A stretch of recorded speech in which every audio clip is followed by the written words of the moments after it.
Today on PowerNation Daily, a new Toyota Tacoma gets destroyed while it's trying to get recovered off a mountain. A guy that might be building his own personal exit ramp for good reasons. And two guys that are fixing Indiana's potholes by themselves.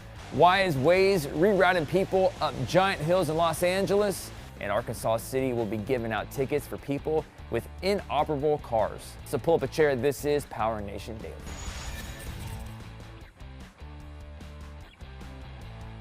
Yo, what's up guys? I'm Gannon Pritchard. This is PowerNation Daily. Got a good show ahead and let's get to talking about it. Just because it's new doesn't mean it's the best out there. And while the Toyota Tacoma is a durable vehicle and it can hold its own off-road, that doesn't mean bad things can't happen. It's actually almost painful to watch this video as this new Tacoma loses a rear axle when the guys attempt to tow it on the mountain trail.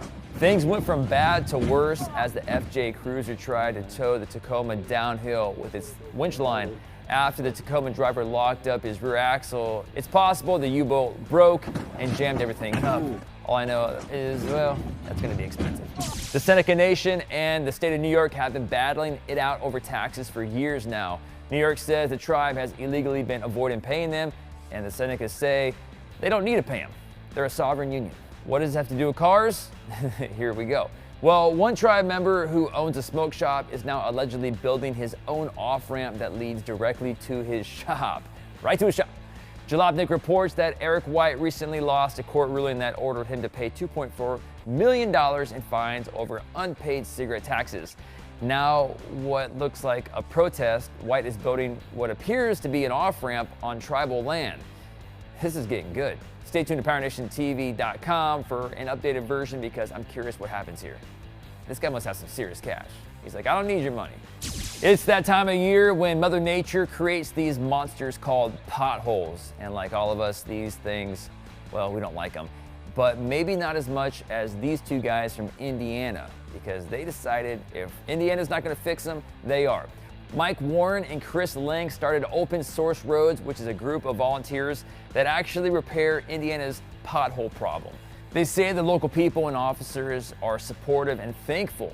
Do you wish you had some guys like this in your city? So the Waze app made the news recently when it sent a Jeep driver into a lake, so he claimed. It's his own fault, he should have been looking. Now Waze is back after rerouting people up one of the steepest hills in the country. No joke here. In an attempt to give the shortest route, Waze has people going up Echo Park neighborhood in LA, and they're going up Baxter Street, which has a 32% grade, which is like that. Baxter Street residents Robbie Adams told the Los Angeles Times that a lot of people can't make it up the hill, so they turn around and they go back down, but it's really getting annoying. Local residents have asked Waze to just get rid of their street because they're tired of people on it. What would you do if this is a problem in your neighborhood? Would you call Waze or would you set up some speed bumps or some spikes? Let us know in the comments. Another American town is enforcing insane rules similar to the crazy town in California that's actually fining their residents for keeping their garage doors down, which is nuts. And what about New Jersey? That town was fining non-residents for driving through. Now West Memphis, Arkansas is banning people from having inoperable cars on their property. The reason? Local news Fox 13 reports because the Ordinance 1298 says they're unsightly. The term inoperable is defined as a car that doesn't have current plates, cannot legally be operated on the streets, or has the wheels removed. Violators will be fined anywhere between $250 and $1,000. Do you think that's crossing the line? I can guarantee there's a lot of people out there that are not going to be too happy about that. Let us know what you think about it, and if you think this government is going too far in the comments. Thanks for watching PowerNation Daily, everybody. I'm Gannon Pritchard. Let us know what you want to see. Be sure to stop by our website at PowerNationTV.com and check out all the how-to for everybody out there working on their cars and trucks. We'll see you guys real soon.